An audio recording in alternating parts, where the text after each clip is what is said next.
वसाहत साहब की दावत पर आज यहाँ पर आया हूँ। और जैसा कि आप तमाम लोग इस बात से वाकिफ़ हैं कि गुजरात में मजलिस बीटीपी पार्टी के साथ मिलकर अपनी सियासी जद्दोजहद का आगाज़ करेगी।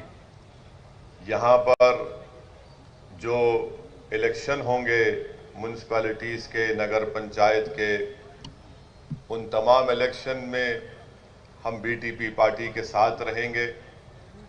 और मेरी आपसे गुजारिश भी है कि आप हमारे लिए दुआ भी फरमाइए, हमको मौका भी दीजिए, अब हमको अपनी मोहब्बतों से नवाजिए, ताकि ये जो हम काम करने जा रहे हैं, मैं इस बात का इकरार करता हूँ, ये आसान काम नहीं है।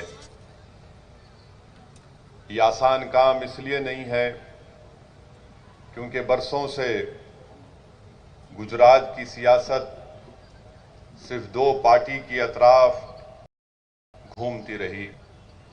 मैं जानता हूं कि ये हमारे लिए, साबिर साहब के लिए एक बहुत कठिन काम होगा, मगर मैं हमेशा अपनी ज़िंदगी में कठिन कामों को ही और चैलेंजेस को ही कबूल किया हूँ। और अल्लाह सुब्हाना व तआला ने अपने फजल और करम से हमेशा हमको कामयाब और कामरान किया।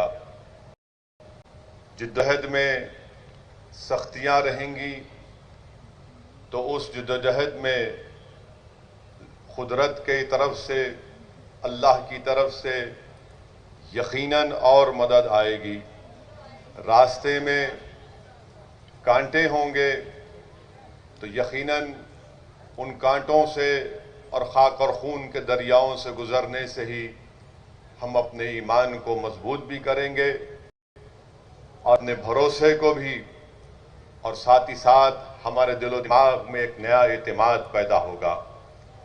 तो मेरी आप तमाम से गुजारिश है कि आप बरसों से दो पार्टी को कबूल किए और आपने उनको अपना वोट और उनको सत्ता दी। आज मजलिस और बीटीपी गुजरात की जनता के सामने एक विकल्प के तौर पर, एक अल्टरनेट पॉलिटिकल प्लेटफॉर्म के तौर पर आपके दरमियान में आ रही है। इसीलिए मैं आपसे अपील कर रहा हूं, गुजरात की आवाम से अपील कर रहा हूं, मैं ख़ास तौर से आदिवासी भाइयों और बहनों से, हमारे मुसलमान भाइयों और बहनों से, हमारे दलित भाई और बहनों से, और ख़ास तौर से हमारे ओबीसी भाई और बहनों से अपील कर रहा हूं कि आप इस विकल्प की सरपरस्ती करिए, इसकी आप तायीद करिए। ये एक जो पौधा हम गुजरात में लगा रहे हैं, ये सिर्फ इलेक्शन की हद तक नहीं है। सिर्फ इलेक्शन में कामयाबियां हासिल करने का हमारा मकसद सिर्फ नहीं है, बल्कि मकसद ये है कि यहाँ की गरीब आवाम को इंसाफ मिल सके, यहाँ के आदिवासियों को उनकी ज़मीनें उनसे ना छीनी जाए, किसी दलित और मुसलमान को किसी हुकूमत उन पर नाजायज़ जुल्म ना कर सके। और पूरी लड़ाई का मकसद ये है कि जो बाबा साहिब अम्बेडकर का बना हुआ संविधान है, जिस संविधान ने हम तमाम को हुकूक दिए, राइट्स दिए, उन राइट्स को हासिल किया जाए।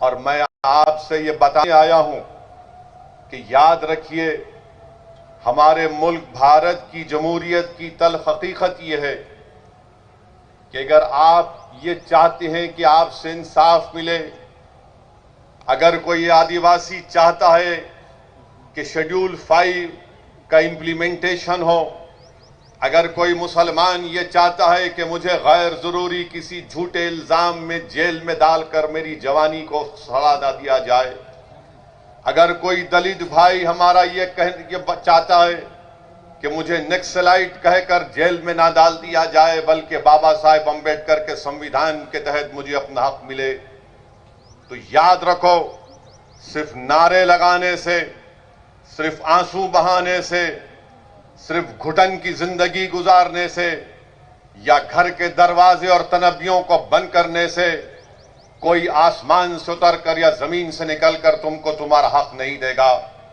भारत का संविधान आपसे ये कहता है कि अगर तुम हिम्मत वाले हो, अगर तुम्हारे सीनों में एक धड़कता हुआ दिल है, अगर तुम सिवाय अल्लाह के किसी से नहीं डरते, तो जमहूरियत में सालों सिर्फ वोट डालने वाले मत बनो, वोट हासिल करना भी अपना मकसद बनाओ। जिस दिन आप अपना वोट हासिल करेंगे, जब ये तमाम वंचित समाज अपना वोट हासिल करेंगे, तब जाकर हम बाबा साहिब अम्बेडकर ने संविधान में जिन 4 बातों का जिक्र किया था, जिसमें बाबा साहिब अम्बेडकर ने कहा था कि मैं तो संविधान बना चुका हूं, और बाबा साहिब अम्बेडकर ने कहा कि अब ये आदिवासियों पर, मुसलमानों पर, दलितों पर, ओबीसीयों पर मुनहसिर है कि अगर वो अपने ख्वाबों को पूरा करना चाहती हैं तो तुमको जरूरी है कि मैं तुमको वोट डालने का हक भी दे रहा हूं और वोट हासिल करने का भी हक दे रहा हूं। भारत का संविधान, जो हमारे संविधान बनाने वालों ने हमसे क्या कहा कि अगर तुम लिबर्टी हासिल करना चाहते हो, आजादी हासिल करना चाहते हो, अगर तुम इक्वालिटी हासिल करना चाहते हो, मसावात हासिल करना चाहते हो, अगर तुम जस्टिस हासिल करना चाहते हो, इंसाफ, अगर तुम फ्रेटर्निटी हासिल करना चाहते हो, भाईचारगी, तो याद रखो तुमको अपने मुकद्दर के फैसले खुद करना पड़ेगा। और तुम अपने मुकद्दर के फैसले उस वक्त करोगे जब तुम एक सियासी ताकत बनोगे। तुम सियासी ताकत उस वक्त बनोगे जब तुम अपने वोट से अपने नुमाइंदों को कामयाब करोगे। और कौन तुम्हारे नुमाइंदे होंगे? जो कांग्रेस, बीजेपी और दूसरी पार्टी का नहीं होगा, बल्कि तुम्हारे ही दरमियान से तुम किसी एक दीवाने को या फिर तुम्हारी बहन को तुम जब कामयाब करोगे, वो जब तुम्हारे नुमाइंदे तुम्हारे वोट से कामयाब होकर गुजरात की असेंबली में जाएंगे, तो उनकी जबानों पर ना मोदी का खौफ होगा, ना कांग्रेस का खौफ होगा, बल्कि उनकी जबानों पर तुम्हारी नाइंसाफियों की दास्तानें होंगी। उनकी जबानों पर इंसाफ की मुतालबा होगा। यही पैगाम देने के लिए हम आए हैं, यही पैगाम और हमारा मकसद एक ही है। इसीलिए आज हम छोटू भाई वसावा के साथ खड़े होकर उनसे कंधे से कंधा मिलाकर हम ये लड़ाई लड़ना चाहते हैं। मैं आपसे अपील कर रहा हूं कि आप ना सिर्फ इसमें साथ दीजिए, बल्कि हमारे लिए दुआ करिए। और आपसे अपील कर रहा हूं, याद रखो, जमहूरियत में डरने से कुछ हासिल नहीं होता। जमहूरियत में सिर्फ खामोश बैठने से कुछ हासिल नहीं होता। याद रखो, जो सबसे ज्यादा आवाज लगाएगा उसी की आवाज सुनी जाएगी। जो रोएगा दुनिया उसको और दबाएगी। जो डर जाएगा, इख्तिदार की कुर्सियों पर बैठने वाले उसको और डराएंगे।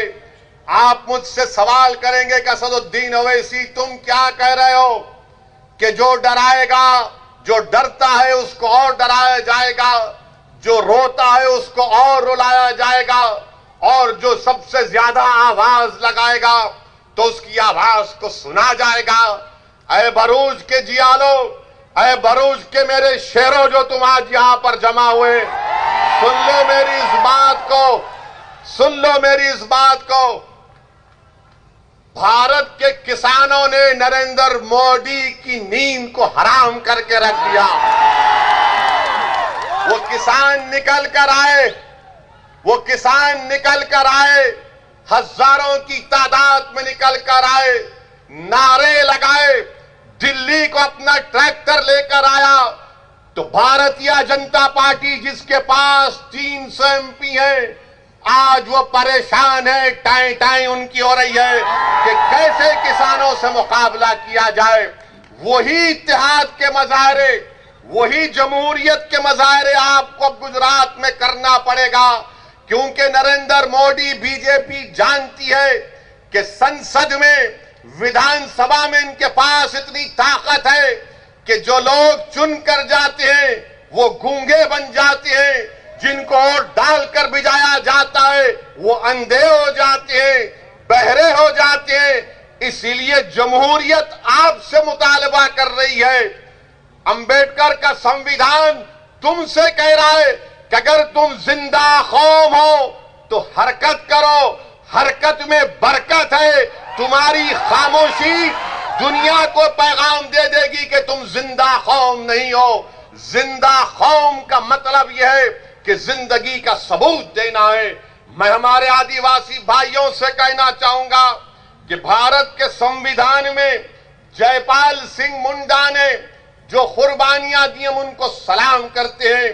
यही जयपाल सिंह मुंडा थे जिन्होंने आदिवासियों के लिए शेड्यूल 5 का जिक्र संविधान में किया था। मेरे अजीज दोस्तों और बुजुर्गों, ये हमारी लड़ाई हमारी बका की लड़ाई है। ये हमारी लड़ाई हमारे संविधान को बचाने की लड़ाई है। हमारी लड़ाई इस मुल्क में अमन को मजबूत करने की लड़ाई है। मैं आज के जलसे से उस अजीम Adivasi constituent assembly debate constituent assembly के रुकन जयपाल सिंह मुंडा को भी सलाम करता हूं कि इन बुजुर्गों ने हमको हमारी आने वाली नस्लों के लिए ये सोचकर शेड्यूल 5 का इनकॉर्पोरेशन भारत के संविधान में किया था। मैं आज के जलसे में मोहतरम जनाब अहमद पटेल साहब को भी खिराज अकीदत पेश करना चाहूंगा। ये उनकी सरजमीन है। यहीं से अहमद भाई निकलकर दिल्ली गए और कांग्रेस पार्टी के ऊंचाइयों तक पहुंचे। मैं अल्लाह से दुआ करता हूं कि अल्लाह सुब्हानहू व तआला अहमद पटेल साहब की मग़फ़िरत फरमाए, अल्लाह उनकी खबर को नूर से भरे, अल्लाह उनके अफराद खानदान को सब्र जमील अता फरमाए। मैं यकीनन अहमद पटेल साहब से मेरे ताल्लुकात थे, मुखालिफत भी मैं उनकी करता था, मगर एक नेक आदमी थे और यकीनन उन्होंने बहुत कुछ किया है और मुझे यकीन है कि अल्लाह उनको उसका अजर आखिरत में भी देगा, उनकी खबर में भी देगा। और मेरी दुआ है कि अल्लाह सुब्हानहू व तआला उनके फर्जन को उनका नेक ने में बदल बना दे। अल्लाह उनकी कुर्बानियों को रायगा जाने ना दे। मेरे अजीज दोस्तों और बुजुर्गों, एक और अहम बात जिसकी तरफ मैं आपकी तवज्जो चाहता हूं, अभी हमने आपके सामने कहा कि शेड्यूल 5 जो कॉन्स्टिट्यूशन में है, संविधान में, उसका इंप्लीमेंटेशन नहीं होता है। मैं भरूच के और गुजरात के मुसलमानों से और गुजरात के उन जनता से जो अंबेडकर के संविधान की खूबसूरती और ताकत को समझते हैं। गुजरात में कानून है जिसका नाम है डिस्टर्ब्ड एरियाज एक्ट, जिसमें कोई अपना घर कलेक्टर से इजाजत लिए बगैर नहीं बेच सकता है ना कानून ये। अब आप ये देख लो, मैंने क्या कहा था आपसे कि हम छोटू भाई वसावा साहब के साथ मिलकर लड़ाई लड़ना चाहते हैं। एक तरफ आदिवासी कह रहा है कि शेड्यूल 5 का इंप्लीमेंटेशन हो, तो कहा जाता है कि नहीं इंप्लीमेंटेशन करेंगे, बीजेपी की सरकार कहती है।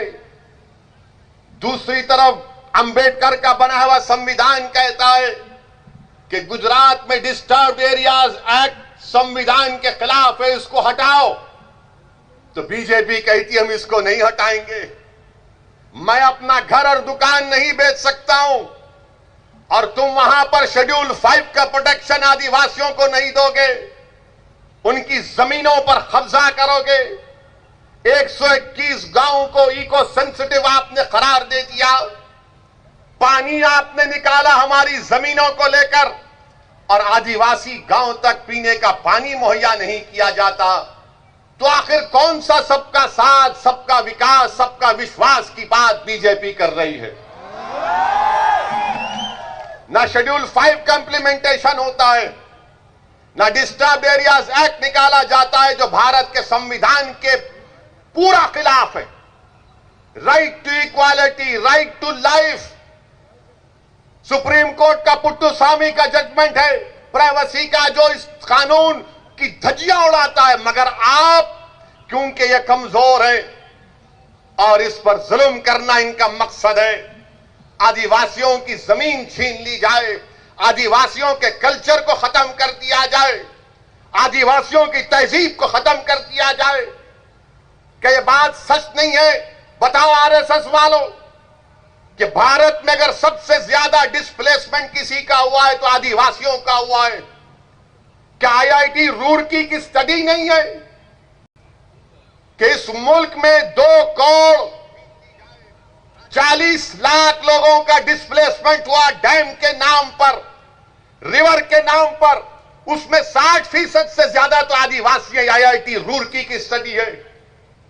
उसके बावजूद भी आप शेड्यूल 5 का इंप्लीमेंटेशन नहीं करते। स्टैच्यू ऑफ यूनिटी बनाया आपने, मगर क्या आदिवासियों की यूनिटी को डिसयूनिटी में तब्दील कर देंगे आप? ये कौन सी यूनिटी है कि मेरी जमीन को छीनकर, मेरे को पानी नहीं पहुंचाकर, मेरी तहजीब को खत्म करके आप क्या पैगाम देना चाह रहे हैं? मगर मैं गुजरात के मुसलमानों को पैगाम दे रहा हूं, मैं आपको पैगाम दे रहा हूं कि सीखो आदिवासियों से कि बीजेपी की हुकूमत 25-26 साल से इस सरजमीन पर, यहां पर बरसों से आरएसएस ने अपना काम किया, मगर उसके बावजूद भी मैं छोटू भाई वसावा साहब आपको सलाम करता हूं कि आपकी और आपके समाज ने आपके 2 एमएलए को जिताया यहां पर। ये इनको कामयाब किया, बीटीपी को, हमारे महेश भाई को और उनके साथियों को। इन आदिवासियों ने हमको पैगाम दिया, मुसलमानों को, कि देखो हमारी जमीनें छीन ली गई, हमारे जमीन के अंदर जो सोना है, कोयला है, उससे महरूम कर दिया गया, मगर हम ना उम्मीद नहीं हुए। हमने छोटू भाई को अपना नेता माना, अपना बड़ा माना, और हमारी लड़ाई के लिए उनको अहमदाबाद में भिजाया, क्योंकि हम ये मानते हैं, आदिवासी जानता है कि उनकी लड़ाई अगर कोई लड़ सकता है तो बीजेपी कांग्रेस वाला नहीं लड़ सकता। उनकी लड़ाई अगर कोई लड़ सकता है तो उन्हीं के दरमियान का छोटू भाई वसावा लड़ सकता है। मेरे अजीज दोस्तों और बुजुर्गों, ये हमको सीखने की जरूरत है। यकीनन मेरे इस जुमले से बहुत से लोगों को तकलीफ होगी, मगर मेरा मकसद यह है कि सच्चाई को बयान किया जाए और आपके दिलों में एक जोश को पैदा किया जाए, एक फिक्र दिया जाए आपको, ताकि जब आप यहां से उठकर जाएंगे तो एक पैगाम और फिक्र लेकर जाए। मेरे अजीज दोस्तों और बुजुर्गों, मैं छोटू भाई वसा साहब के घर पर आज हम निकलने से पहले, हमको मीडिया के लोग आते हैं, माशाअल्लाह से पूरे भारत में अगर कोई बदनाम है तो ये दीवाना आपके सामने जो खड़ा हुआ। मीडिया के लोगों को लगता है कि इस दाढ़ी वाले का सर पे जिसकी टोपी है उसका इंटरव्यू लेंगे तो उनका टीआरपी बढ़ता है। हमको भी कोई फिक्र की बात नहीं है, वो भी अपना काम, हम भी अपना काम करते हैं। मगर हमसे आज एक अजीब सवाल किया गया। हमसे टीवी चैनल के एक मोअज़्ज़िज़ जर्नलिस्ट ने हमसे सवाल किया कि असदुद्दीन ओवैसी साहब, आप मोदी और अमित शाह के गुजरात में क्यों आए हैं? महेश भाई आप सुने ना, आप थे, सुने। तो मैंने कहा यह सवाल आपका गलत है। गुजरात भारत का हिस्सा है, मैं भारत का एक बाशिंदा हूं, बाइज्जत बाशिंदा हूं, अव्वल दर्जे का सिटीजन हूं और मैं भारत में किसी भी कोने में जा सकता हूं। मैं और कुछ भी कहना चाहता था मगर नहीं कहा, इसलिए कि आपके दरमियान में उसका जवाब देना चाहता था। मैं हमारे वो मीडिया के लोग जिनके दिमागों में ये बात बैठ चुकी है कि ये गुजरात मोदी और अमित शाह का है, ये आपकी गलत सोच है। ये आपकी गलत सोच है, आपकी अनपढ़ सोच है, आप नहीं जानते। मैं तो ये समझता हूं और मानता हूं ये गुजरात गांधी का गुजरात है, ये गुजरात गांधी का गुजरात है और गांधी का गुजरात ही रहेगा, क्योंकि अमित शाह और मोदी गांधी से बड़े नहीं है, ना कभी होंगे इंशाअल्लाह। ये गांधी का गुजरात है और गांधी का गुजरात रहेगा। ये वो गुजरात है जहां की जनता ने अपनी दिमागी काबिलियत की बुनियाद पर, अपनी मेहनत की बुनियाद पर इस भारत को मजबूत किया। ये उन लोगों का गुजरात है। ये गुजरात छोटू भाई वसावा का गुजरात है। ये गुजरात छोटू भाई वसावा का है। मगर अगर हर कोई ये कहेगा कि नहीं ये मोदी और अमित शाह का गुजरात हो गया, हां यहां से गए जरूर, बहुत से आएंगे चले जाएंगे, मगर गुजरात की पहचान तो गांधी से होगी ना। गुजरात की पहचान यहां के आदिवासियों से होगी, गुजरात की पहचान यहां की तहजीब और तमद्दुन से होगी। गुजरात की पहचान उन लोगों से नहीं हो सकती जो आजादी के बाद आए और आकर थोड़ा बहुत सियासत में काम किया, उनको जनता ने उनको वहां दिल्ली पहुंचा दिया। मगर मीडिया के लोगों, वो पूरा नहीं, थोड़े लोग, जरा हिस्ट्री पढ़ लो और कभी भी सवाल करने से पहले, खास तौर से मुझसे जब सवाल करेंगे, एहतियात से। हम अच्छों को नहीं छोड़ते, क्योंकि मैं किसी के घर में मेहमान था, इसीलिए जरा अपनी खराब जबान को रोक लिया, वरना मैं जबान का बड़ा गंदा, जिसलिए कहते ना कि ये हेट स्पीच देता, जहां जाता हेट स्पीच देता। मैं कभी भी ये नहीं कहा, ना मैं किसी मजहब के खिलाफ था, ना हूं और ना कभी रहूंगा इंशाअल्लाह ताला। मेरी लड़ाई भारत के संविधान में जो हमको हक दिया गया, उन हक हुकूक को हासिल करना है, और वही लड़ाई उस वक्त कामयाब होगी जब आप साथ देंगे। साबिर काबुली वाला, असदुद्दीन ओवैसी गुजरात को अपनी अना की तस्कीन के लिए नहीं आए। इम्तियाज जलील, वारिस पठान अपनी मकबूलियत में इजाफा करने के लिए गुजरात को नहीं आए। हम गुजरात को इसलिए आए ताकि पूरा वंचित समाज एक हो जाए। इस वंचित समाज का एक्सप्लॉयटेशन, इस्तेसाल हो रहा है। मैं गुजरात को इसलिए आया हूं कि तुम्हारे दरमियान में मुझसे ज्यादा काबिल किसी को अल्लाह लीडर बना दे, जो सच्चाई के साथ गुजरात की विधानसभा के में जाकर गुजरात की विधानसभा के दरों दीवारों को इंसाफ का नाम लेकर उन दीवारों को हिला कर रख दे। ये मेरा मकसद है, ये हमारा पैगाम है। इसीलिए मेरे अजीज दोस्तों और बुजुर्गों, मुत्तहिद रहिए और मजलिस और छोटू भाई वसावा की बीटीपी पार्टी का साथ दीजिए। हमारा मकसद एक ही है कि ये जो दो पार्टियां गुजरात में चल रही हैं, ये मामू भतीजे की पार्टी है, कांग्रेस बीजेपी। ये मामू भतीजे हैं। तू मेरी पीठ खुजा, मैं तेरी पीठ खुजाता हूं। ये कांग्रेस वाले, अब मीडिया हमसे एक बार सवाल किए कि कोई आपको बोलता बी टीम है, आप फुला करते। मेरे भाई, आप जानते हैं मुझसे बेहतर कि पिछले विधानसभा के चुनाव में कांग्रेस के जितने विधायक जीते थे, उसमें से 12 बीजेपी में भाग गए। मेरे से पूछ के गए थे, या छोटू भाई वसावा के पास बैठकर बातचीत करके गए थे। ये तो मोदी अमित शाह से पहले से मिले हुए थे। ये इनका अंदर का रिश्ता है, इनका अंदर का कनेक्शन है। कांग्रेस और बीजेपी ऐसा है ना कि 3G से 4G, ये दोनों उतना ही है। ये कभी अलग नहीं हो सकते। याद रखो आप मेरी बात को। गुजरात की जनता को आज एक विकल्प की जरूरत है।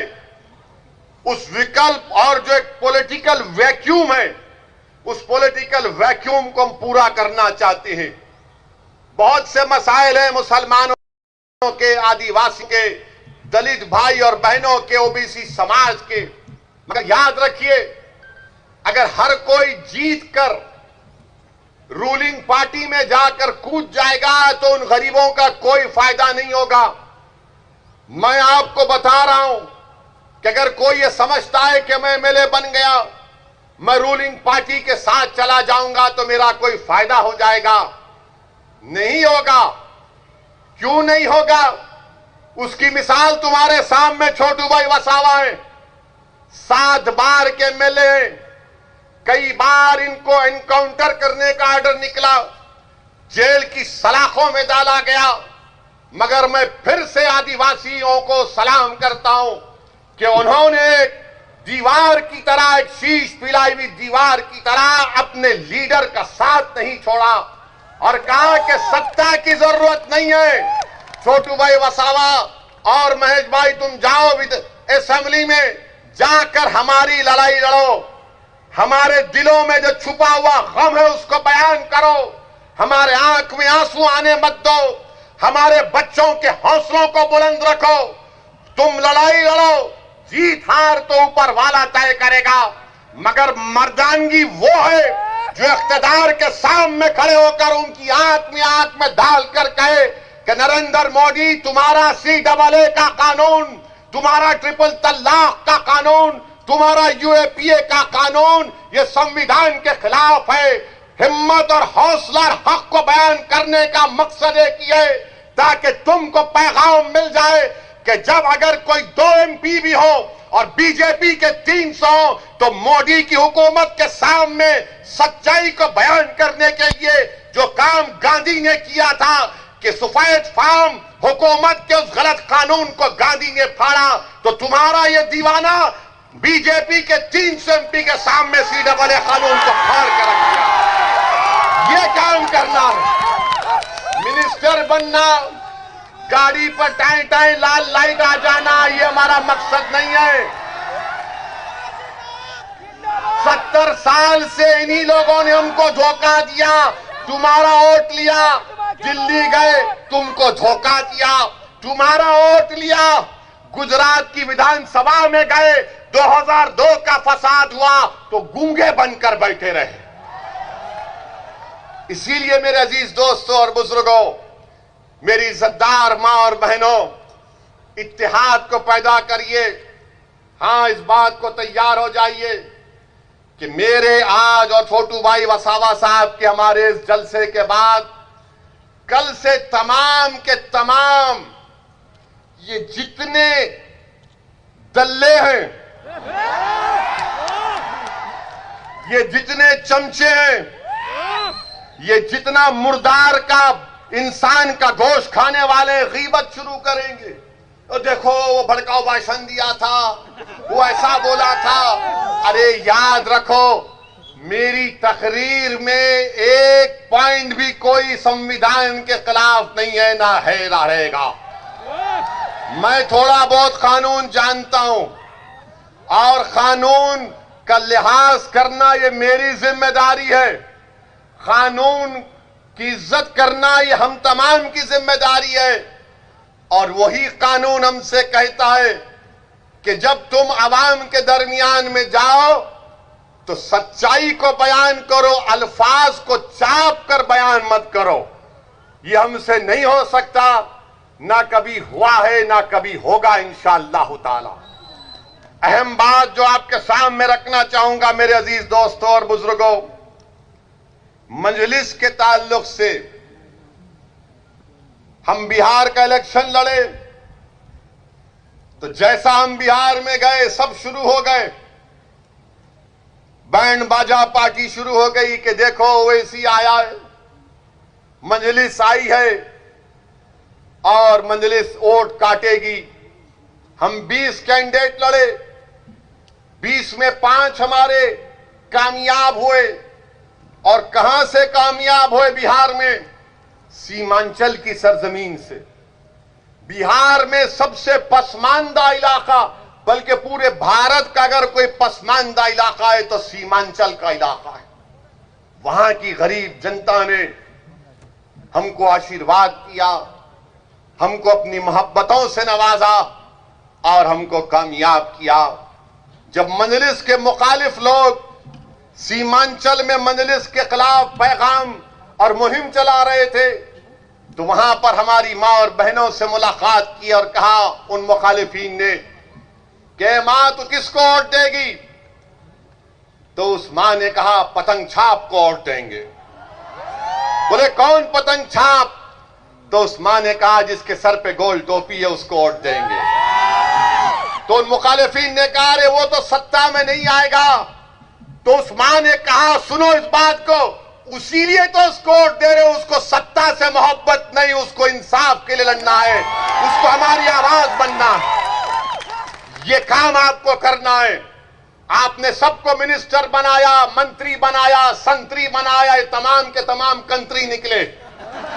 अब आपको मर्दों को भी जाना है, बहादुर मां और बहनों को वोट डालकर भी जाना है, जिनकी जबानों पर तुम्हारी नाइंसाफियों की दास्तान हो, जिनकी सोच और फिक्र में तुम्हारी तरक्की हो, जिनका जीना और मरने का मकसद तुम्हारी लड़ाई लड़ना हो।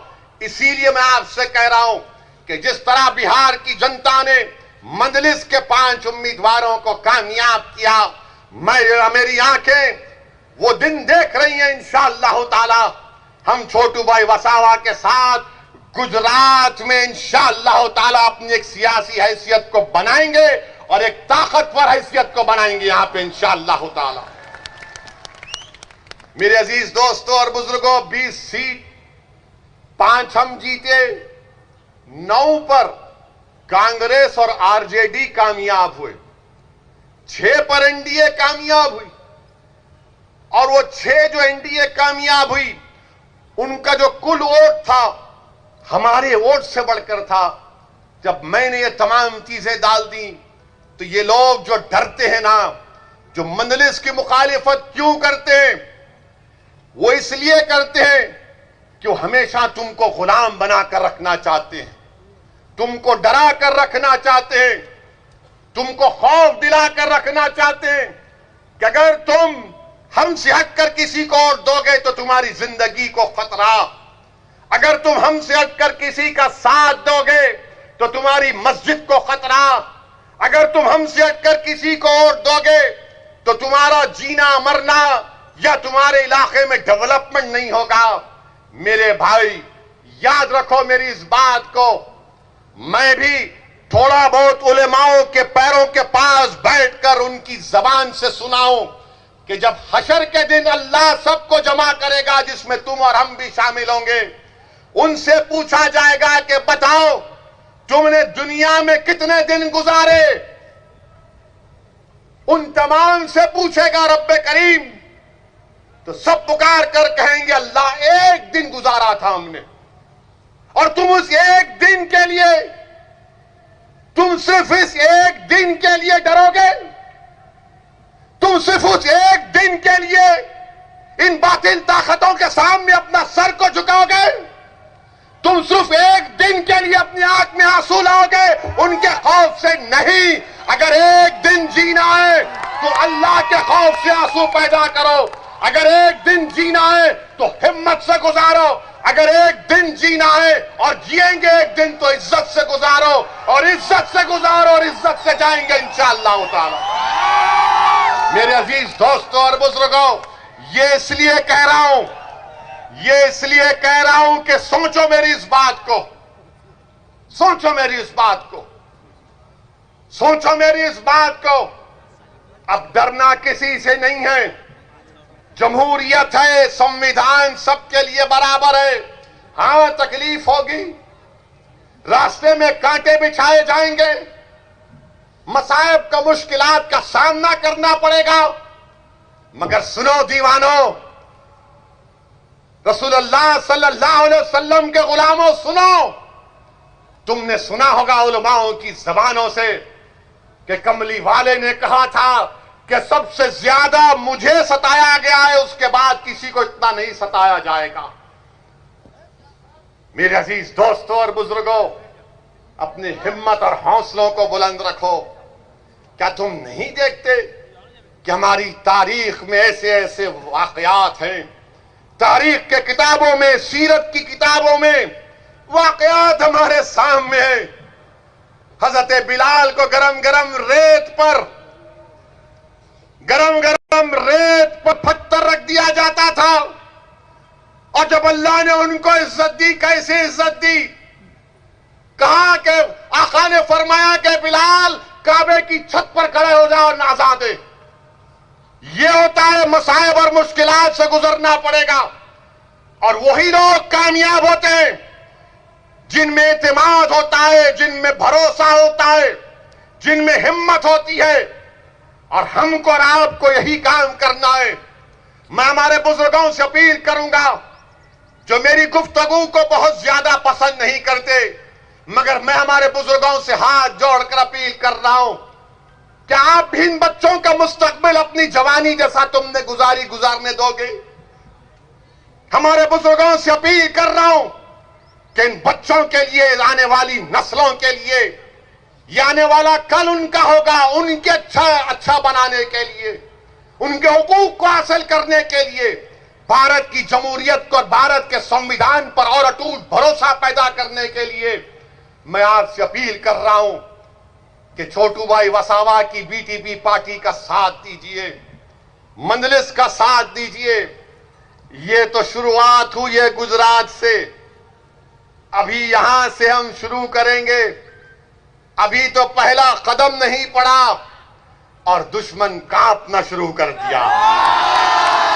अभी तो चलना शुरू नहीं हुआ, सियासी महलों में जलजले आना शुरू हो गए।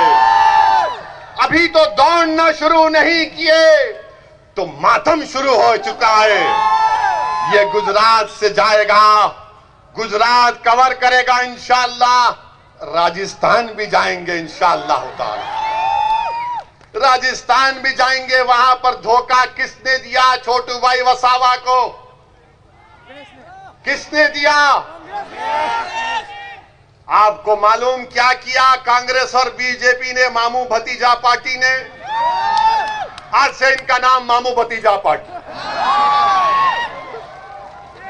कंफर्म? बस लॉक कर दिया जाए, इसको लॉक कर दिया जाए। तो मामू भतीजा ने क्या किया? छोटू भाई वसावा का चेयरमैन बनना था, क्या महेश भाई? तो इनको लगा कि आदिवासी बनेगा, आदिवासी पार्टी का बनेगा। तो मामू भतीजे बोले, मामू वो पुकारा भतीजा, दोनों गले मिल गए, लपट के रोए, बोले नहीं नहीं हम दोनों एक हैं, ये गंदा है, इसको नहीं बनाएंगे। धोखा दिया, धोखा दिया। और एक चेयरमैन की सीट के लिए, एक चेयरमैन की सीट के लिए सोचो इनके दिलों में कितनी नफरत भरी होगी।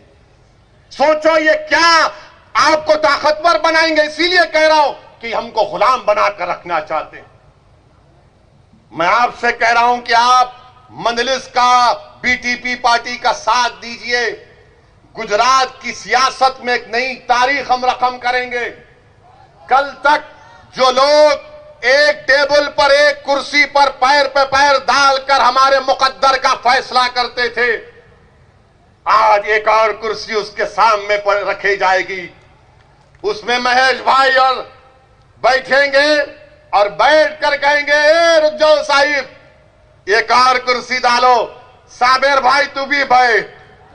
तो साबिर काबुली वाला और महेश भाई बैठकर उस साहिब की आंख में आंख डालकर बोलेंगे, अब ये काम तुमको करना है, हम तुमको ऑर्डर दे रहे हैं, तुम ऑर्डर नहीं दे सकते अब हमको।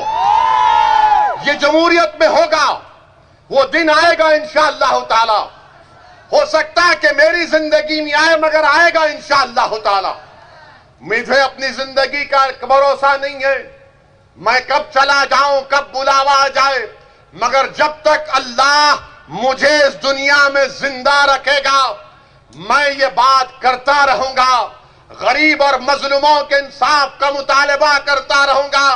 मैं ये नहीं देखूंगा कि भारत के संसद में किसी इख्तिदार की कुर्सियों पर बैठने वाले वजीर आजम के पास 300 सीट है। मैं ये देखूंगा कि क्या मेरे दिल में इन गरीबों की मोहब्बत है या नहीं। मैं उसी को बुनियाद बनाकर हमने हमेशा हक को बयान करते गए, सच्चाई को बयान किया और ये करते रहेंगे। ये मिजाज आपको पैदा करना है मेरे भाई, ये मिजाज आपको पैदा करना है और इंशाअल्लाह ताला हम पैदा करेंगे। अब आप देखते हैं ना कि जो लोग सेकुलरिज्म बोलते हैं, अरे पूरे बीजेपी वाले लोकसभा की सीट जीत गए, कहां गया सेकुलरिज्म? अच्छा, एक मेरे सवाल का जवाब दो। यहां की पार्लियामेंट की सीट में आप तमाम जितने यहां पर है, आपने बीजेपी को वोट दिया? दिया? किसको वोट दिया आपने? कांग्रेस को दिया ना, मामू भतीजा को दिया ना, शर्मा ने बोल दिया ना। कैसा जीत गया मामू भतीजा? फिर अभी सोचे तुम कभी कैसा जीत गया? मेरे भाई, इसीलिए कह रहा हूं, वंचित समाज एक हो जाओ, वंचित समाज एक हो जाओ। तुम्हारे वोट की अब अहमियत को जताना है तो छोटू भाई वसावा का हाथ पकड़ लो। पकड़ लिया नहीं, दिल में मोहब्बत भी पैदा करो। यह सिर्फ सियासी मोहब्बत नहीं बल्कि दिल में मोहब्बत पैदा होना चाहिए, क्योंकि देखने वाला देखे कि हां, ये मुसलमान गुजरात का जब किसी का हाथ थामता है तो सिर्फ हाथ नहीं बल्कि अपने दिल को उनके दिल से मिला देता है, अपनी सोच को उनकी सोच से मिला देता है और एक होकर हमको अपने हक के लिए लड़ना। और मेरे भाई, आखिर में मैं आपसे अपील कर रहा हूं कि ये किसान भाइयों के लिए दुआ फरमाइए, किसान भाइयों के लिए दुआ फरमाइए। इनके मुतालिबात हक बजानिब हैं। हम भारत के प्रधानमंत्री से भी कहेंगे कि नरेंद्र मोदी ने कहा कि मैं गरीबी से ऊपर आया हूं। हम भारत के प्रधानमंत्री से कह रहे हैं, जब आप खुद कहते हैं कि आप गरीबी से आगे बढ़े, उन किसानों की गरीबी को समझिए। आप किसान जब काम करता है, वो ट्रेड नहीं है, वो बिजनेस नहीं है, वो ऑक्यूपेशन है। इसलिए भारत के प्रधानमंत्री को उनको समझना चाहिए। वो भी गरीब हैं, वो 2.5 महीने से एहतजाज कर रहे हैं। 100 किसान मर चुके हैं सिर्फ एहतजाज में, आज भी लाखों की तादाद में पुकार रहे हैं। मुझे किसी मीडिया के लोगों ने कहा वो एक किसान नेता रो दिया और पूरे किसान निकल कर आ गए। मैंने कहा कि जब गरीब और मजलूम बेबसी की आलम में रोता है तो कुदरत हुक्म करती है कि जाओ उस मजलूम का साथ दो, और जिसके दिल में गरीबों की हमदर्दी नहीं होती उस पर गरीब की आंसुओं का कोई असर नहीं पहुंचता। मेरे अजीज दोस्तों और बुजुर्गों, हम किसानों के साथ हैं। ये अन्नदाता हैं, ये हमको खाना खिलाते हैं, ये मेहनत करते हैं, खेत में जाते हैं, बंजर जमीन को वहां पर उसको नरम करके बीज बोते हैं, फसल को उगाते हैं और पूरे भारत के दस्तरखानों पर खाना खिलाते हैं। इनसे आज जो किया जा रहा है वो ठीक नहीं किया जा रहा है, वो बहुत गलत हो रहा है, बहुत गलत हो रहा है। इनको बुलाना चाहिए, देश के प्रधानमंत्री को अपने घर में बुलाना चाहिए। और जिस तरह हमारे देश के प्रधानमंत्री ने ओबामा को चाय डालकर पिलाया था, अच्छा किया। हमारा मेहमान है, जो भी आता है उसको उसकी खातिर तवाज़ो करना चाहिए। हम देश के प्रधानमंत्री से उम्मीद करेंगे वो तमाम किसानों को अपने घर पे बुलाएंगे, अपने हाथ से उनको चाय और बिस्किट खिलाकर कहेंगे कि जाओ, आज से तुम खुश रहो, तुम पे जो कानून है हमने उसको माफ कर दिया, रिपेल कर दिया उस कानून को। भारत के प्रधानमंत्री को दरियादिली दिखाना जरूरी है। इन किसानों के गम को समझने की जरूरत है और जो हमारे मीडिया के दोस्त ने सवाल किया था कि आप गुजरात को आए हैं, मोदी और शाह के गुजरात को आए हैं, मैं मीडिया के हमारे लोगों से कहना चाह रहा हूं, होम मिनिस्टर भारत के शाह साहब हैं। एक साल में दिल्ली में लॉयर्स का, वकीलों का एहतजाज हुआ, पुलिस को मारे, वहां पर झगड़ा हुआ, CAA का प्रोटेस्ट हुआ, दिल्ली में फसाद हुआ, 50 से ज्यादा लोगों की जानें चली गई, 20 से ज्यादा मसाजिद को नुकसान किया गया, जलाया गया।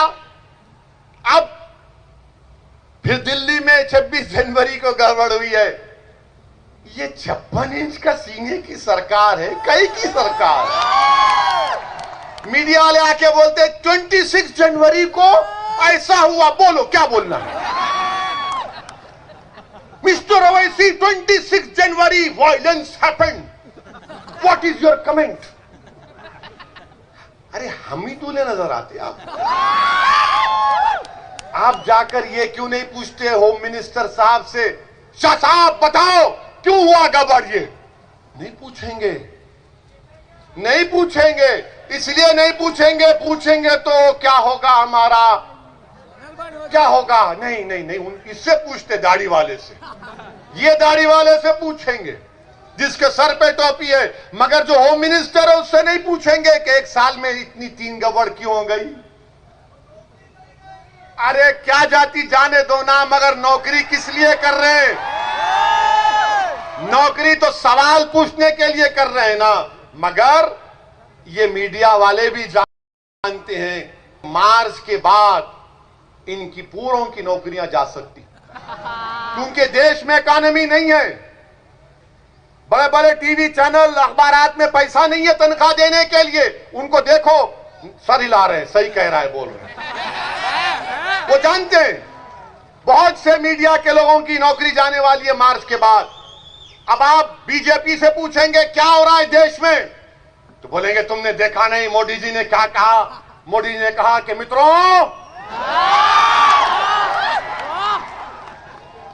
GDP बढ़ रहा है, तो कार्टून आया अखबार में, कार्टून आया कि GDP का मतलब यह है कि गैस की कीमत बढ़ गई, डीजल की बढ़ गई, पेट्रोल की बढ़ गई। ये GDP हो रहा है, ये काम हो रहा है।